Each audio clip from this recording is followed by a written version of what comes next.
की और मैंने अमरूद से शुरुआत की और 20 साल तक मैंने अमरूद में अपना बाग रखा। इसमें मैंने देखा कि सबसे कोई कम पानी चाहिए तो किन्नू, माल्टा, मौसमी के पौधे को चाहिए, नींबू बरी के पौधे को चाहिए। और आंध्र प्रदेश में जो पौधे मैंने दिए, तिरुपति बालाजी का हमारा बहुत ही प्रसिद्ध एक मंदिर है जिसकी प्रसिद्धि पूरे वर्ल्ड के अंदर है, उसके चरणों में जाके वो पौधे लगे हैं। और यहाँ से उसकी दूरी जब हमने देखी नेट पर तो 2450 किलोमीटर थी। तो ये देख लो, हमने आंध्र प्रदेश भेजे हैं, अभी हमने छत्तीसगढ़ भेजे थे पिछले साल, गुजरात गए हैं, राजस्थान, पंजाब, हरियाणा अपना लगता है, हिमाचल भी पिछली बार प्लांट दिए थे, यूपी में पौधे गए हैं। मैं ये कहूँ कि पूरे जो हमारे देश का हर कोने में मैं कह सकता हूँ कि पौधे गए हैं। नमस्कार, आप देख रहे हैं चौपटा प्लस न्यूज़ और मैं नरेश कुमार। आज हम जुड़े हैं सीधे हरियाणा के सिरसा जिले के गांव गिगोरानी से, जहां हमारे साथ मौजूद हैं एक ऐसे प्रगतिशील किसान जिनकी कहानी न सिर्फ किसानों के लिए बल्कि युवाओं के लिए भी एक प्रेरणा स्रोत है।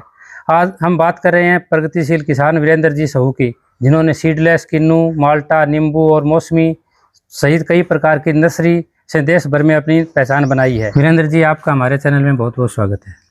आपका चौपटा प्लस बहुत अच्छा काम कर रहा है किसानों के लिए। मैं देखता हूँ बहुत अच्छी आप जाके फील्ड में वीडियो शूट करते हैं और इससे काफ़ी प्रेरणा लोगों को मिलती है। इसके लिए आपको बहुत बहुत धन्यवाद। और मैं तो कह दूँगा कि ऐसे ही किसानों के लिए आप काम करते रहें।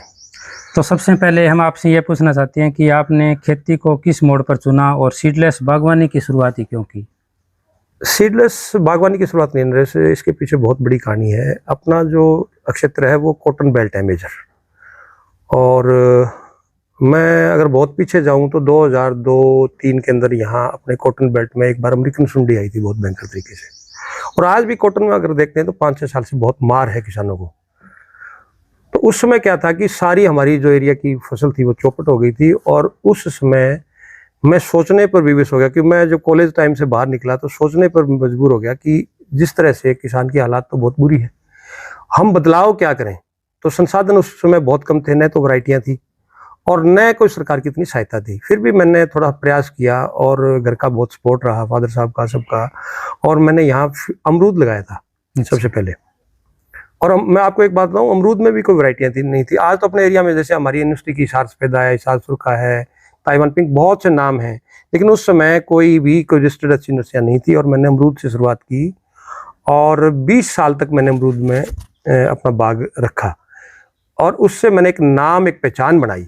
और वो मैं अगर अपने फील्ड में बैठा हूँ ये बात कहूँ कि हकीकत में ऑर्गेनिक था, कभी उसमें पेस्टिसाइड यूज़ नहीं किया था। खाद तो हम देते थे, जो भी हमें एक न्यूट्रिशन जो वैल्यू होती है पौधे को जो चाहिए, लेकिन कभी स्प्रे नहीं किया ऊपर से। और अच्छा फ्रूट आया और 20 साल तक हमने अमरूद से अच्छा दाम भी लिया और नाम भी कमाया। उसके बाद में क्या था कि जो अपना बेल्ट है वो थोड़ा बिरानी एरिया कह सकते हैं, राजस्थान से लगता है, पानी की भारी कमी है। और हम उसके साथ धीरे धीरे थोड़ा सा आपकी सिट्रस की तरफ मूवमेंट किया हमने। और सिट्रस में भी हमने क्या किया कि जैसे कुछ पौधे लगाए थे, हमें डर था कि कहीं पता नहीं कामयाब होगा कि नहीं होगा, लेकिन वो हमारा प्रयोग कामयाब रहा।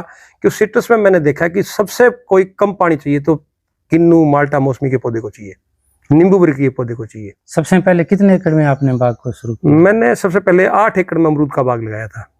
फिर मेरी जो सिट्रस में जो शुरुआत हुई थी वो 70 ही पौधे हुई थी। मैंने 70 पौधे गाड़ी में लाया था। मैं एक छोटी, मेरे पास मारुति कार होती थी, उसके अंदर मैंने फिर उससे कटिंग करना, उससे चलाना, जब फ्रूट आया मैंने बहुत कुछ सीखा।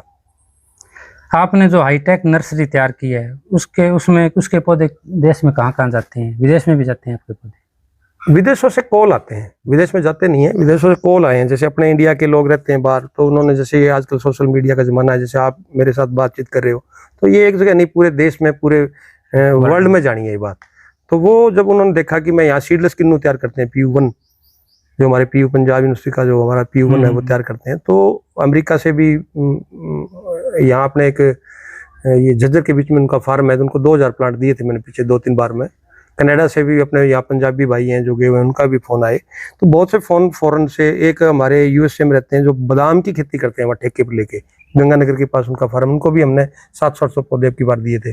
तो कैलिफोर्निया जैसे स्टेट हैं अमेरिका के, वहाँ मतलब सीडलेस पर बहुत काम होता है, वो बहुत अपने से आगे हैं। अभी हमें बहुत ज़रूरत है कि हम उन वैरायटियों की तरफ जाएँ। तो सीडलेस के साथ साथ हम यहाँ पर आपका रेड ब्लड माल्टा, आपका बीज वाला किन्नू, आपका जाफा माल्टा, अर्ली गोल्ड, आपका एक डेजी वैरायटी है जो माल्टा और किन्नू के बीच की वैरायटी उस पर भी काम करते हैं। अमरूद की बहुत सी वैरायटियाँ, हिसार सफेदा हमारी बहुत मीठी वैरायटी है, हिसार सुरखा है। तो हम बहुत सी वैरायटियों पर यहाँ काम करें और हमारे नए प्रयोग भी चल रहे हैं अभी। देश में कहाँ कहाँ जाते हैं, कौन कौन से राज्य में जाते देश में तो सबसे दूर हमने आंध्र प्रदेश दिया है। और मैं एक इस बात से खुश हूँ कि हम ऐसे बेल्ट में बैठे हैं जब पानी की भारी कमी है। और आंध्र प्रदेश में जो पौधे मैंने दिए, तिरुपति बालाजी का हमारा बहुत ही प्रसिद्ध एक मंदिर है जिसकी प्रसिद्धि पूरे वर्ल्ड के अंदर है, उसके चरणों में जाके वो पौधे लगे हैं। और यहाँ से उसकी दूरी जब हमने देखी नेट पर तो 2450 किलोमीटर थी। और एक बार तो मेरे को ये लगा कि जो भाई नायडू थे, वो आज अच्छे मित्र भी हैं, वो चल के आए थे, तो मेरे को लगा कि पहले तो वहाँ पौधे उनके कामयाब नहीं होंगे कि हमारा एटमॉस्फेयर उनका अलग है। तो मैंने इनको बार मना कर दिया कि किन्नू वहाँ शायद आपका सक्सेस नहीं होगा, लेकिन उन्होंने मेरे से धक्का किया कि नहीं नहीं जी, हम तो पौधे तो जरूर लेके जाएंगे। फिर मेरे मन में ये था कि अगर पौधे अब लेके जा रहे हैं इतनी दूर, तो रास्ते में खराब हो जाएंगे, क्योंकि वो रन इतना था कि गाड़ी को, जो ट्रक है, उसको जाने में 5 दिन और 5 रात लगे थे। तो ये क्या है कि हमारा जो प्रोजेक्ट है वो इंडो इजराइल प्रोजेक्ट है। अच्छा। तो इसकी वजह से सारे के सारे से 1100 पौधे, तेलंगाना भी 400 पौधे गए और 700 गए थे इसमें आंध्र प्रदेश में। आज भी सारे के सारे सुरक्षित पौधे हैं। तो वो कारण ये कि पॉली बैग में जो हम पौधे तैयार करते हैं, ये बहुत एडवांस टेक्नोलॉजी है, जिसके अंदर क्या है कि सारे रूट्स 1 साल में तैयार होते हैं। 1 साल में हम जो कहते हैं कि सीडलिंग तैयार करते हैं, उसी के अंदर दूसरे साल हम ग्राफ्टिंग डालते हैं। तो फिर क्या होता है, रूट्स जो हैं उसी के अंदर रहती हैं, सारी सुरक्षित रहती हैं। जहाँ से हम पॉली बैग को कट मारते हैं तो वहीं से पौधा चलता है। और सबसे बड़ी बात है कि हमने पॉली बैग को थोड़ा सा बड़ा लिया हुआ है। 5 किलो का सॉइल मीडिया उसमें आता है, जिसमें ऑर्गेनिक जो हमारा मैन्योर है वो उसमें डालते हैं। तो बहुत अच्छे पौधे तैयार। और सारा क्या है कि ये प्रोजेक्ट अपना नेट हाउस के अंदर है, पूरा इंडो इजराइल प्रोजेक्ट है। और हर मतलब पॉली बैग में ड्रिप लगी हुई है, उसमें हमें न्यूट्रेंट जैसे कोई मैग्नीशियम देना है, कोई नाइट्रोजन देनी है, एनपीके, तो सारा वे वाटर मतलब पानी के साथ आता है घुल के। तो ये नई टेक्नोलॉजी है और किसान को नई टेक्नोलॉजी जो पौधे हम तैयार करते हैं वो तीसरे साल, जो 5 साल से फ्रूट देते थे, वो तीसरे साल ही फ्रूट देते हैं। नहीं, कौन से स्टेट में जाते हैं, कौन कौन से स्टेट में? आप ये देख लो, हमने आंध्र प्रदेश भेजे हैं, अभी हमने छत्तीसगढ़ भेजे थे पिछले साल, गुजरात गए हैं, राजस्थान, पंजाब, हरियाणा अपना लगता है, हिमाचल भी पिछली बार प्लांट दिए थे, यूपी में पौधे गए हैं। मैं ये कहूँ कि पूरे जो हमारे देश का हर कोने में मैं कह सकता हूँ कि पौधे गए हैं। मध्य प्रदेश भी पौधे, धार डिस्ट्रिक्ट है मध्य प्रदेश का, वहाँ भी पौधे गए हैं। तो मेरे को लगता नहीं कि कोई स्टेट हमने छोड़ा है, बल्कि तो मणिपुर से आए थे, बाई एयर आए थे, दिल्ली इंदिरा गांधी एयरपोर्ट पर उतर के, यहाँ से वो यंग ब्लड थे तो पौधे लेके मणिपुर गए हैं। तो कोई कलकत्ता भी पौधे गए हैं, मतलब कोई स्टेट नहीं बचा जहाँ हमने देश के कोने कोने में पौधे भेजे हमने यहाँ से। तो आप ये बताइए कि आपने जो एक समृद्धि मुहिम चला रखी है, उसका क्या कारण था? समृद्धि मुहिम में आज नरेश भाई एक बात है कि हम सब लोग हैं ना, आप भी, मैं भी, बच्चे भी, जब बच्चों का तो मैं दोष नहीं मानता, हम सब लोग खेती किसानी से दूर होते जा रहे हैं। और आपने कोरोना का दौर देखा, कोरोना के दौर में हम, ये क्या था, ये प्रकृति का चपेड़ा ही तो था हमारी गाल पर। तो ये कोरोना का जो दौर था उससे हमने बहुत कुछ सबक सीखा। और कोरोना के दौर के तुरंत बाद मैंने ये समृद्धि मुहिम चलाई थी। समृद्धि मेरी गुड़िया है बीच वाली, उसका नाम है समृद्धि, उसके नाम से मैंने ये मुहिम चलाई थी। एक बेटी के नाम से जो वर्निका सुपर फ्रूट नर्सरी है, उसके नाम से NHB से जो 3 स्टार रेटिंग है जो अपनी नर्सरी, वो हमारी छोटी गुड़िया के नाम से है। तो समृद्धि मुहिम में हम क्या करते हैं, बच्चों के टूर भी, हम बच्चे हमारे पास आते हैं, उनको हम प्रकृति से जोड़ने का काम करते हैं।